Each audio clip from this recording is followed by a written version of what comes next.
Hey everybody, Nicole here from Hair of the Dog Academy, and welcome back to another Hair of the Dog podcast. Today we are diving back into the coaching journals. Have you listened to episode number 192?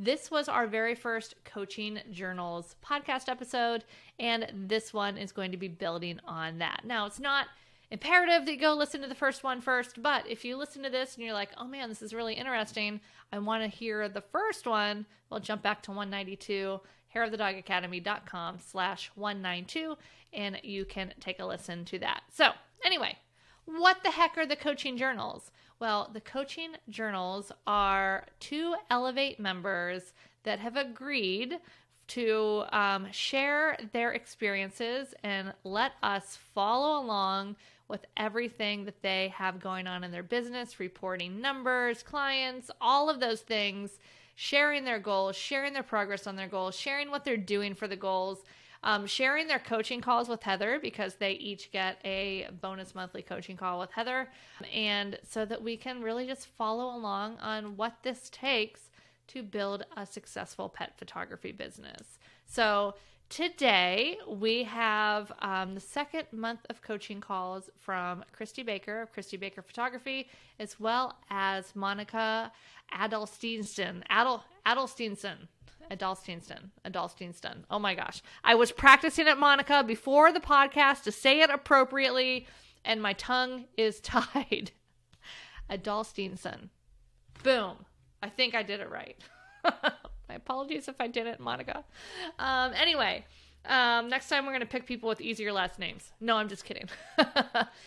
Congratulations, though, to Monica, because she recently just announced in the Elevate group some of the incredible success that she has had. Her May numbers exceeded her goal. She came in at over $16,000 in sales in May and has already quite a few inquiry chats, as well as clients booked for June, as well as July. She kind of went over all of the things she is doing for that in that update inside of Elevate.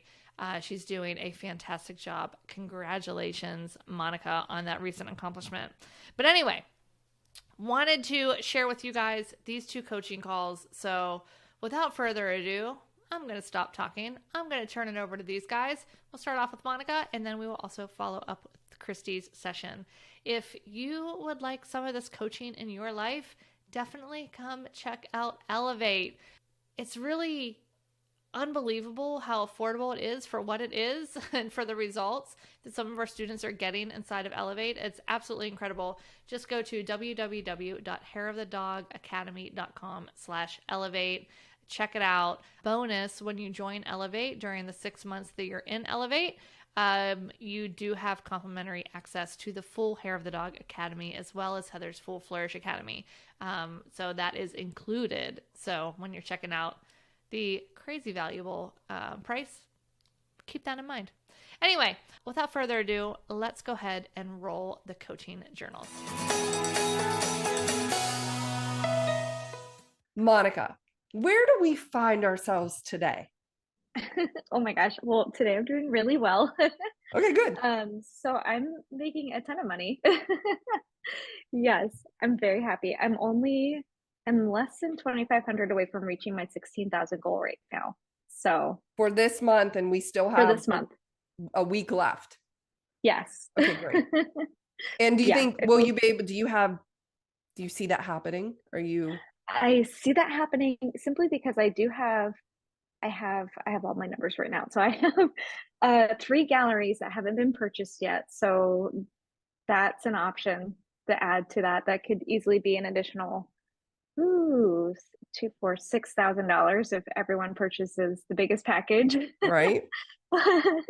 So that could be added on. And then I do have a few sessions this week. I think I have oh my gosh, I think I have 5 or 6 sessions this week that would hopefully be having people purchase from that. Those 5 or 6 sessions that you shoot this week, when is their IPS appointment, or how does that work? So I do, it's like a hybrid system. So I send them a link to their gallery and then they purchase a collection that way. So it's all on their time. But but I have shortened my purchase time down to 14 days, because before I would give them 3 months and it was insanity. So I cut it down to 14 days. I may even do like 7 days moving forward. We'll see. But yeah. But since So they can everyone's been order. purchasing. Okay. So Yeah. but they have up to 14 days to do that. What is preventing you from telling them they have 2 or 3 days?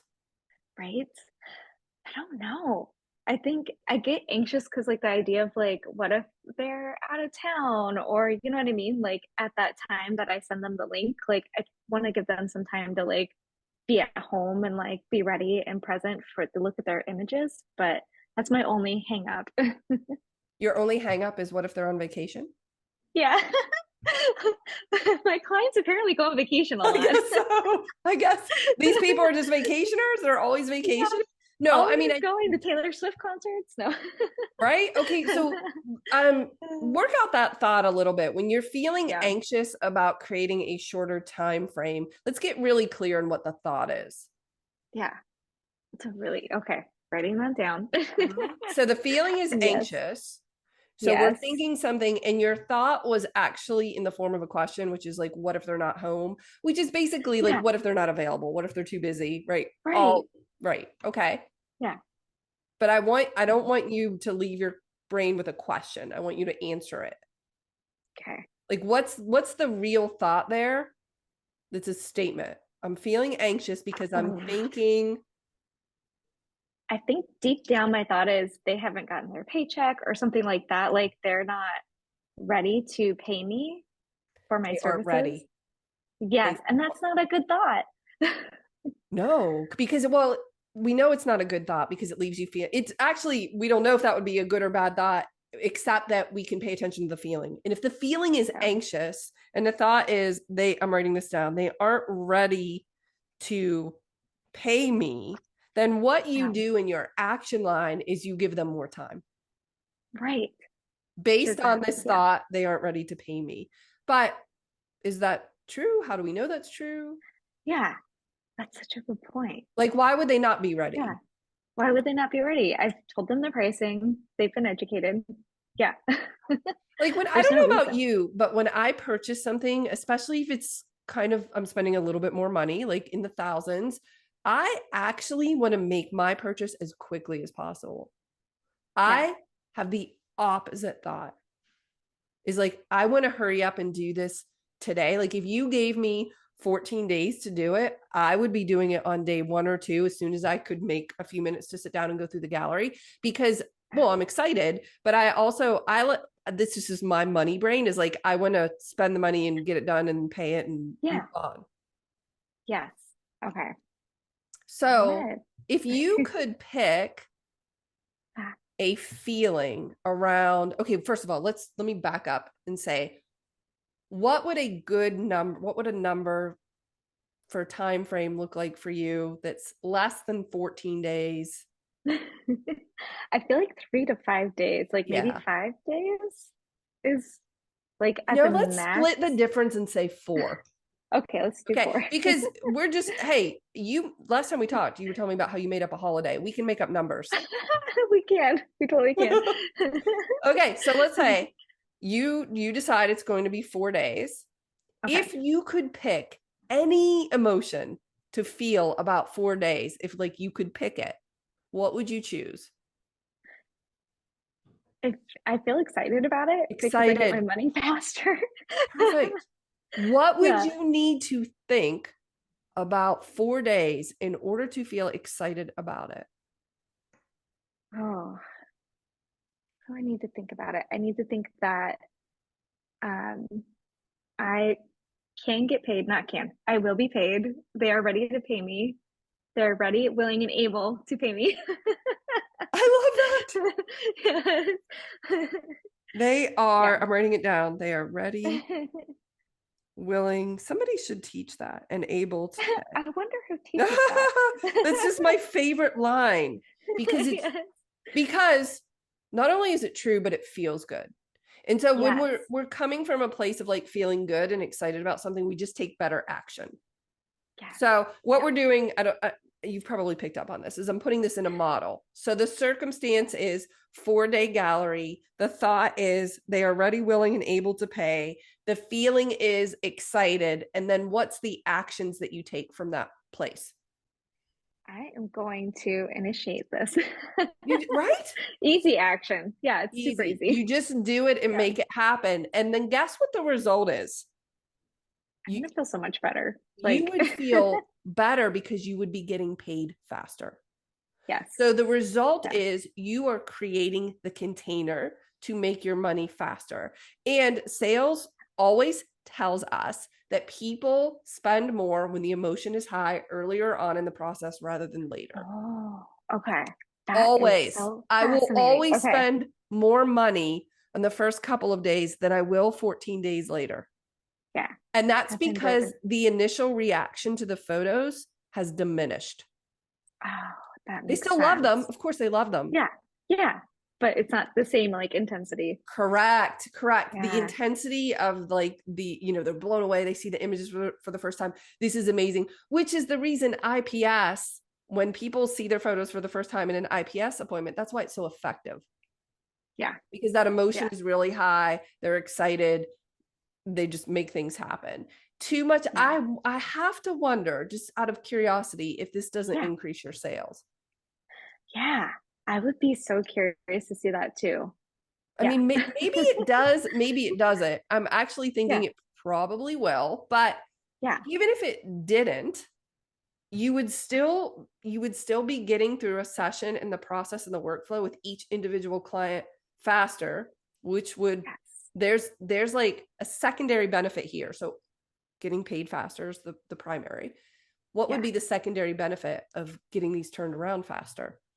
I feel like it's a better client experience too, just because like they can share their images immediately when they get them. Like, it doesn't put so much time and waiting on them.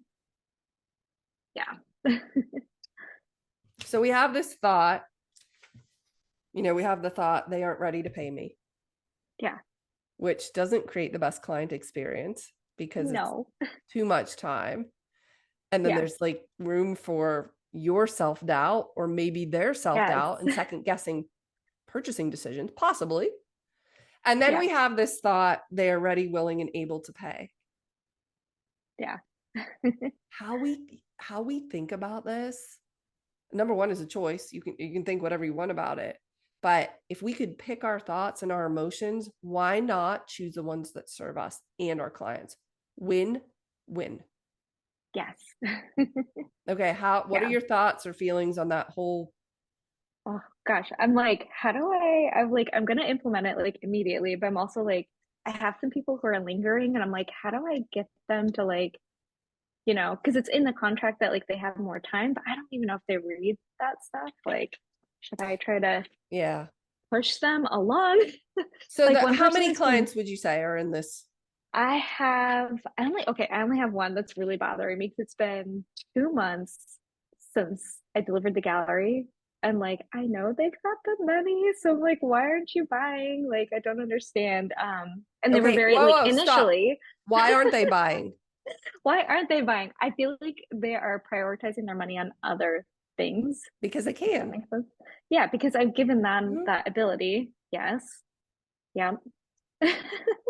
Well, yeah. And I now thinking about it, like what you're saying is so true because initially that first viewing, she was like, I'm in tears. I love these photos. And then it's been crickets ever since. And I'm like, okay. You see what happened there? Yes. Yeah. What? I need to give them a shorter timeline because she lost that intensity of the feeling. Yep. Which doesn't serve anyone. It doesn't serve them and it doesn't serve you. Yeah, it feels kind of gross. It does. So. It does. Yeah. So, okay, this person, how your question was, how could I encourage them? Yeah, because I sent them an email. Actually, I used my little chat GPT. I was like, can you please You were telling me that you put something in the chat GPT to message this client. Yes, it was so good. So yeah, I like told it like, can you create a sense of urgency? And and like explained that like your photos are valuable and we don't want you to lose out on this, like these precious images that we created together. And it created this beautiful email for me. And then they clicked on the link and everything, like to view the gallery, but they still haven't purchased. Yeah. When did you So send that? How long I ago? sent that on, it was, I swear it was like, was it Thursday? It was like the day I learned about ChatGPT. I was like, I'm putting this to use. Yeah. I love it. So, Okay, so what would be the next move? So in that sense of urgency, was there yeah. was there really a Well, sense of urgency, or so I put like a last call kind of Mhm. message on there on the subject title, but I feel weird putting a date because their actual date according to their contract isn't for like another month, and I don't like, I feel like it's like a Oh, it's not lacking appropriate. integrity. Yes, that's what Mhm. yeah, that's Mhm. the word. Yeah. Mhm. So Yeah. technically they have another month before what the gallery Yeah. would expire. What would happen then? Yeah, it would expire according to their contract, and then there's a $200 unarchived fee, all that Yes. stuff. Yeah. Okay. So, So what are your options now at this point? oh goodness, it feels weird because like I know they love their images. I know that they have the funds. I just like I'm a little stuck in my mindset. I'm like, why don't they want to purchase them? You know what I mean? Like I keep telling myself, I'm like, they're gorgeous photos. They are. I know they love them. But yeah, I'm feeling a bit stuck in that sense. Well, what could you Yeah. do? Give me some options. Just like make it up. I I mean, like in these, by the way, when I'm saying options, brainstorm options, yeah, yeah. they don't have to be like realistic. Like for instance, you could Okay. close the gallery today. I You totally know, could. Okay, I'll spit them all out. So yes, I could offer them like a very small discount if they want to purchase today, which I hate that idea. But but right. yeah, but it creates some sense of urgency. Yeah, I could just close the gallery and like they'd be like, what the heck? Where are my photos at? I could tell them it's gonna close in like a week, which feels a little weird to me, but that's what I genuinely want to do. I want to be like, you got 3 days, girl. Like, Yeah. let's do it. I could just like leave it and not let it affect me and just move on with my thoughts. Interesting. I could leave Yeah. it. Yeah. You could also send another email. You Yeah. could maybe pick up the phone, Yes. Yeah. like, and say, hey, I just wanted to check in. I'm really curious. I want to make sure I get these images to you quickly. And, is there anything I can help you with? Maybe they are hung up on Yes. something. Oh, yes. So why not assume positive intent, which is they are ready, willing, and able to pay, and they just have a question that maybe they don't even know how to articulate in an email. So maybe that's why they didn't respond. But if you got Yeah. someone on the phone and you just started talking, it would just come out in conversation that there's something they need to know or don't understand. Yes. Okay. I like that. When it comes to potentially tricky situations that we're tossing around in our mind, the best option, I think, always is to pick up the phone. Yeah. It's just that most of us, self-included, by the way, don't like the phone and don't want to talk on the phone, and we think we're imposing on someone else. But you're spinning this around in your mind of like, I don't understand why they're not doing it. Like, and it's kind of Yeah. irritating. And you just need more data. So, and you tried the Yeah. email, and I think that was a great first step. That's exactly what I would have done. And then next I would pick up the phone. Like, how can I help Okay. you? Is there some, because there could be just, again, somewhere that they're stuck. Yes. I love that. Okay. And, when it comes to, again, I just want to reiterate, when we're brainstorming options, it doesn't mean you have to do or like any of them. But if we remove sort of the constraints of I have to like my options and just allow ourselves to think about anything, what ends up happening is like, if I say, give me 10 things you could do, and they're just wacky, but what could happen is you like look at a couple of those things and then you create this sort of hybrid of like, oh, I hadn't thought to do that. And you just get a new way of looking at it. So sometimes we constrain ourselves with like, no, I'm not going to consider that option because I don't like it. Yes. Okay. Yeah. But what if you just like, no, of course you're not going to just close the gallery. It's not what Right. Right. And you don't like the idea of offering a discount. So there's picking up the phone. Yeah. And there's also, we could look at the thoughts around, like just leaving it. Yeah. Because just it, right? Because it won't happen again. Right. It's not going to happen again. Yeah. You won't let it happen again. Mm-mm. So new policies being put in place. They have a much shorter time frame. There are very clear parameters that are communicated throughout the entire process and reiterated. And there are boundaries that are enforced, like this is what's going to happen. If you don't purchase, the gallery gets closed, etc. There's the fee to bring it back online. So what would it look like, just like playing with it? Yeah. What would you need to think to feel just maybe neutral or okay about leaving it for the month? I think what makes me feel the best is thinking that I have plans in place to not have this happen again. That's my biggest thought, is that, I think that's a great thought. I have plans in place so that this won't happen again, meaning I am in control of my business. Yes. The reason you don't like this situation is because it feels like you're out of control, because you set up a process so that you are in fact out of control. Like they're running the show. Yeah. Because doesn't feel good. Right. Which is fine. Like that to me is just like, oh, oops, information, data. So I won't do that again. Another thought I like to think is when I'm going to be really dramatic here. When I am in pain over these situations, I say to myself, I am at peace with my pain or my angst because I know it's temporary. It will not happen again. Everything is temporary. By the way, side note, I use this like in life with physical pain, emotional pain, relationship challenges. Yeah. Everything is temporary. And so I will tell myself, I am at peace with this circumstance or this challenge because I know that it's temporary. Yeah. Oh my gosh. So you might be able to talk to them and get the ball rolling, or you might have to wait the month in order to close this one out. And that will be behind you. And it's a great foundation for experience. This will not happen again. Yeah. I love it. Okay, great. Couple of minutes left. What can I help you with? Do you have any questions? So I do have a couple questions. So I launched my art gallery fundraiser. Yes, I remember. Yes. So, and my goal was to kind of replicate the calendar contest. Mm-hmm. The way it fills up my books, because that's why I've been feeling like I have a lot of clients right now, because of the calendar contest brought in a bunch of clients, which is great.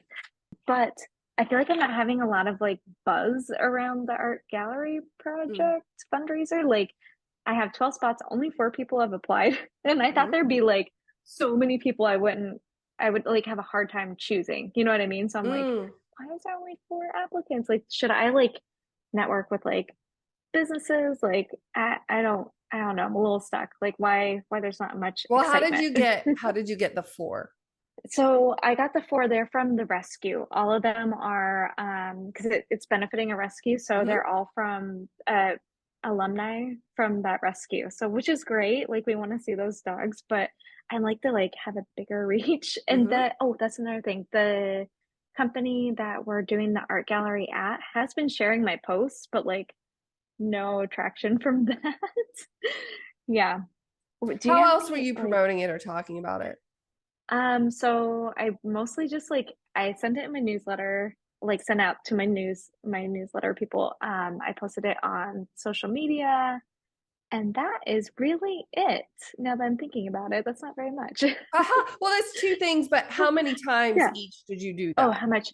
I've only posted about it, oh my gosh, only like twice on social media, and I emailed about it once. So yeah, not very much. Okay, I'm realizing now. Yeah, I need to be more active on it. I emailed once. Okay. Listen, we know that people don't read email, or it goes into spam, or whatever can happen. I mean, you need to be emailing about it multiple times per week until more people sign up or they just unsubscribe. I mean, whichever comes first. But the truth is, Yes. what will happen is people will read it, not read it, delete it, like, and then they just won't care. So, okay, send out more emails. That was And easy. then, okay, so more emails and more social posts and what else? Okay, so that's What one else? thing. Yeah. And well, and I wonder if I can reach out to like a local newspaper or something like that and like see if they'd want to write a little story on it. Like, Love it.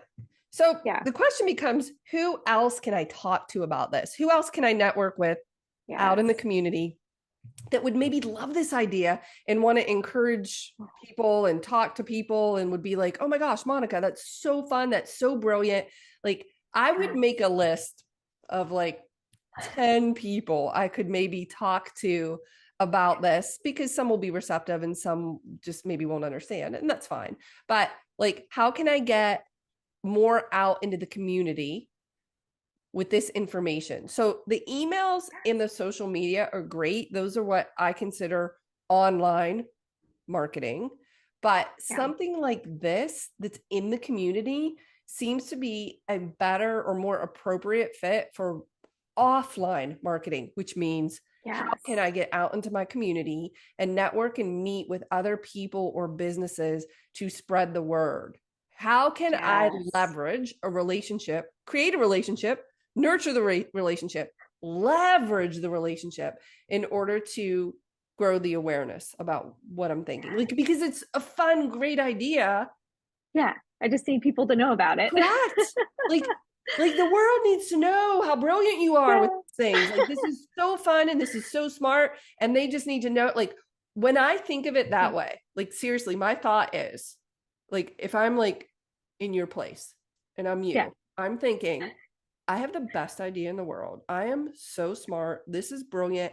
It's going to be amazing. Everybody needs to hear about this. When I think those thoughts, I feel empowered, unstoppable, incredibly excited. And I will go out and talk to anyone and everyone. I will be walking through Walmart telling people about it. Like, I'm just, because it's coming from a genuine place of like excitement, and they need to know this. Yeah, it's so cool. Yeah. It's so cool. I'm so smart. I mean, would you agree with me that you have a lot of really brilliant ideas? Yes, 100%. Okay. You need to say it. Like, I am brilliant. I am brilliant. I have really good ideas. And people need to know my brilliance. So I have to get out there and explain to people, because it can be a little bit challenging to convey brilliance in email and social media posts. That's true. But when you meet someone in person and they get around your energy and your excitement for this rescue, for the dogs, for the owners, for what you're creating, it is magnetizing. Like, but oh my gosh, that has to be, that's an in-person thing. Yes. It's so, I already have like so many ideas going right now. So thank you. You are so welcome. It is my pleasure. I'll check back in soon. Okay. Sounds good. Okay, bye-bye. Hey, Christy, give us an update. Where are you? What can I help you with? Update. So last week I was on vacation. So a little bit of a mental break, which is really nice. That's great. And then right now, really focused on getting all of my calendar contest dogs into their sessions, and just finalizing all of that and getting them that should really go through the end of June, which is really exciting. So I've had some really good sales so far this month. So that's been good. And just trucking along. I guess like the biggest, sticking point right now is sometimes just like getting people to like schedule their session or like schedule their call or schedule their pickup appointment, which seems like minute, but it's just a lot of logistical things that feel like kind of a time suck now. So that's kind of been probably the biggest hurdle for me, from kind of just like making sure everything's streamlined and easy and it makes sense in my mind. And so then I almost second guess myself. I'm like, does it make sense to the client? But that's a good question. Where do you think you could improve that? I definitely think I could improve in some respects, just because the calendar session, like a client comes to me in such a unique way, throwing them into my workflow maybe isn't the best idea. and just tailoring that. I've had a couple of people change their mind because they had like 2 dogs that won a calendar contest session. So they were like, okay, we'll do free. No, can we do a regular session because we want our 3rd dog in? And I'm like, yeah, sure, we can do that. And then they want like their session time to be on the same day. And I was like, that's not how it works. But that's not how this works. Is there a way that I can like make this super seamless for you? So like I want to do those things to make my client's life easy, but I also need to figure out what boundaries I'm willing to break and which ones I'm not. Oh my gosh, that's a fantastic question. So what we're saying here is, how do we streamline the process for both you and your client and respect your boundaries? Yeah. And also account for the potential of an occasional outlier. Like how often is it okay to have an outlier where you have to make exceptions? And I think like the outliers that I would want are like those end of life sessions, right? That's like I understand this means so much to you. Thank you for allowing me to help create something for you. I'm going to make this exception for you because it's, a lot of it is just time is sensitive, right? So that's where I would be really willing to make those exceptions. And it really wouldn't bother me if it's like once a month. I think once it gets outside of that, I start to be like, time is draining and it goes poof. Like there's only a limited supply of it. Right. So that's where like, I mean, maybe, but okay. I mean, I think that might be a different topic for a different day. Right.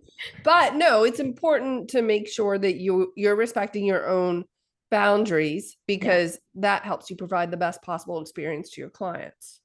Yes. So only you can judge when you have sort of crossed the line as to accommodating too many outliers. So there are things where, like, if I have a series of outliers, the first thing I ask myself is there some way I could streamline this or make it better so that takes care of that outlier? Or is this truly a unique situation that I need to accommodate? So it sounds to me like when it comes to end of life sessions, it's like you will accommodate that. It's like done, good. And maybe a few other different types of exceptions, maybe. Yeah. Like I've always kind of been the person who, like, in client experience or customer experience, is like surprise and delight people. I want that to be kind of known with my brand. So sometimes that's going a little bit above and beyond. And so to me, those are good times to break it. But there are times where, when you feel that like gut reaction or that thought or the feeling where you're like, oh, why am I doing this? Like, that's when I'm like, that's when I really need to listen to it. And I think sometimes I don't. I'm just like, fine, I'll do it. That's actually a really good point of distinction for you, Mm-hmm. which is, you said, when something comes up and I want to do it because I want to surprise and delight and sort of break the rules, I actually would change those words to say, when I want to surprise and delight, I'm going to accommodate this person.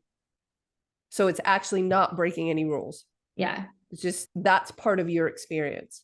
Yeah. And when there's a difference based on how you feel. So if you feel like you want to do it because of surprise and delight, that's accommodating. If you start to sense a little bit of resentment, that's a clue to say, okay, Christy, what do we need to do differently here? Like this, we clearly do not want to do this. So I think paying attention to what's coming up for you when you are presented with a situation that feels like it could be an outlier. Does it feel good? Yes. Okay. I'm accommodating. So I'm not even going to classify that as an outlier. Like that's right. Yeah. It's just, but when you're feeling that, I don't really want to do this, or this doesn't feel good, it's a clue. Do you have an example of something like that? Mostly it's been like, specifically with like pickup appointments, people will be like, I can't get to your house by this time of day. And so I'll be like, well, I'm around at this time. Like, I'm going to be here all night. I just would like to have the boundary of work is off, and I get a little bit of mental relaxation just to kind of unplug and stuff like that. So, and I did have someone reach out to like schedule something on a Sunday. never got nothing prompted in my CRM that said they scheduled or anything like that. And I was like, I responded via email and I was like, I am closed on Sundays. And so I like stuck to that. Please reschedule your time. If that was a blip, I'm not sure. So those are kind of like, Sunday is basically like sacred to me. Like, you just don't touch it. I don't do anything on Sundays. I do my volunteer work on Sundays and I relax on Sundays. So like, those are kind of the couple of examples where I've had a lot of, one, people miss the appointment, which I get it. Life happens, work comes up, stuff like that. But then it's like getting everything finalized, like, oh, reminder, make sure you reschedule. What can you do here? What's maybe or a few options to approach this? So one thing I've thought about is like sending text reminders to clients. That's an option. I don't really want to feel spammy, but like my dentist texts me. So I feel like most people are starting to like really become more accommodated to that, because I'm always like, oh crap, when is my dentist appointment? I know it's sometime in this general vicinity, but did I not put it in my calendar? You like start to second guess yourself. So I think that's like an option for sure. And I have some clients that love to text me. They're like, hey, okay, I'm at the location, all that stuff. So it seems very streamlined to do that. I don't really have an automated service to do that. So that would be a manual process. Sending more reminder emails, but I feel like I do over communicate with email. So how many do they get? For like a pickup appointment, for example. They would get an email to schedule when their schedule is confirmed, and then they would get a reminder the day before. Yeah, do you think that's too many? No, sometimes I throw in a little extra one if I'm like really remembering. I'm like, oh, it's gonna be like Monday, they're gonna completely forget. So yeah, I'm like, right. throw one out on like Saturday or Friday just to make sure. Like, by the way, on Monday, don't forget. So like 3 to 4, I would say, is probably the pretty standard. So I don't feel like that's too many. I just inbox clutter, I guess, is my biggest concern. Wow. Are you responsible for how someone manages their inbox? No. I mean, my inbox is completely clear. So that wouldn't, like, I'm looking at my inbox right now. You could send something to me. It would be right at the top. I would see it. Yeah. So that's true. I mean, I guess maybe. I mean, I think that right. You need to maybe explore how to make this right for you. Like brainstorming, just like the divergent thinking of like, what can I do? And just throw everything on a wall, whiteboard, whatever, and then start to kind of like pick through. Just for the sake of fun, give me a couple of things that you could do that are totally wacky. I could send them a Loom video. There you go. Yep. Which I guess is not that wacky. No. Send them a postcard via mail to remind them. That would be funny. That is funny. What else could I do? Call them, leave them a voicemail. That seems to be weird to people. I don't know why people hate the phone. Yeah. I keep getting all these voicemails are full. I'm like, really? You just let everything go to voicemail? I actually got that for someone I tried to contact recently. Their voicemail was full, so I tried to email them and their email inbox was full. How does that happen today? Like, it's not like we only have 2 gigabytes of email. I don't know, but it sends a very clear message to me, which is this person cannot manage their lives. That's fair. And therefore, I don't want to do business with this person, like either working with me, for me, or me work. I mean, like any direction. I don't. Yeah. Everything's full. How am I supposed to get in touch with you?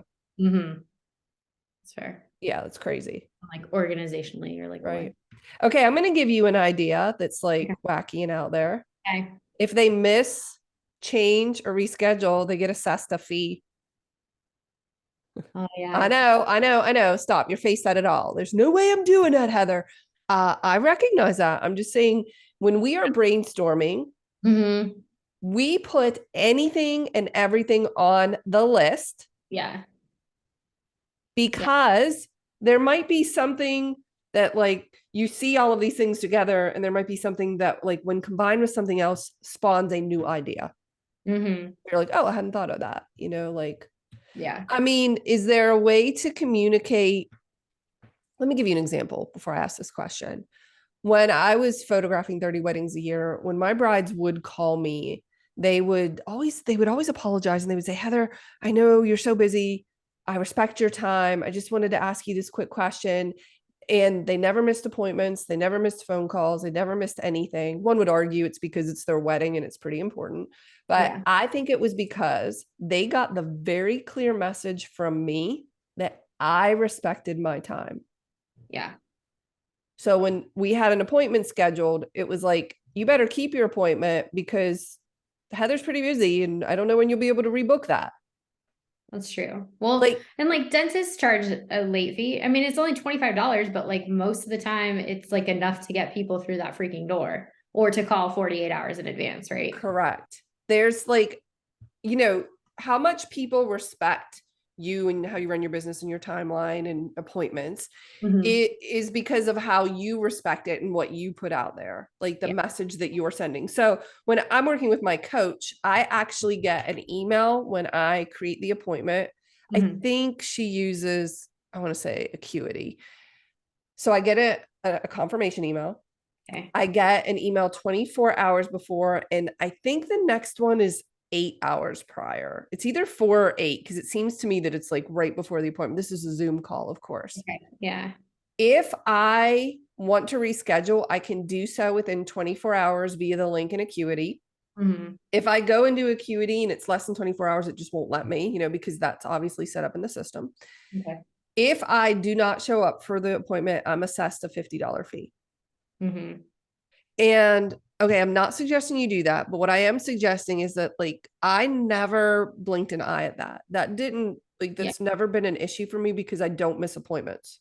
Yeah. And in all of the months I've been scheduling with her, I've only ever had to change one appointment, and I went in and did it myself within plenty of time and it was fine. So there have never been any issues. Yeah. Because it was very clear to me from the beginning that this group I'm working with, they respect their time. Yes. And they are not messing around. Yeah. Now, you can still surprise and delight people. You can still be accommodating and flexible. Yeah. But what is the overall vibe you're sending out? And how are they responding to it? Now, if it happens every once in a while, then it's maybe just a person. Yeah. But if it's happening more than you'd like it to happen, then it's just, you know, what's my role in this? How can I change this? Yeah. For sure. Yeah. And I think like it kind of comes down to one of those things like time sensitivity necessarily isn't there. So it's not always going to be at the top of people's priority list. But what can I do to, one, make sure they're very well aware of what's going on, that they're expected to pick it up, and then possibly if, you know, we can always write the lovely language into the contract that says if you miss an appointment, you'll be assessed a fee.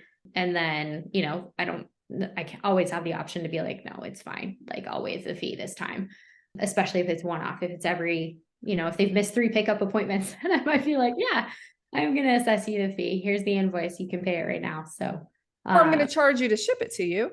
Yeah, for sure. And actually that's a really, okay. So boundaries in general are about protecting you and the person you're working with. And when it comes to boundaries, it's not like we want people to behave a certain way for us. It's like there is an action and there's a consequence. So if you miss your pickup appointment, I will happily put that in the mail to you and send you the invoice for the shipping. Like, okay, I don't like nickel and diming people. So I don't want anybody to hear that wrong. I want to offer full service.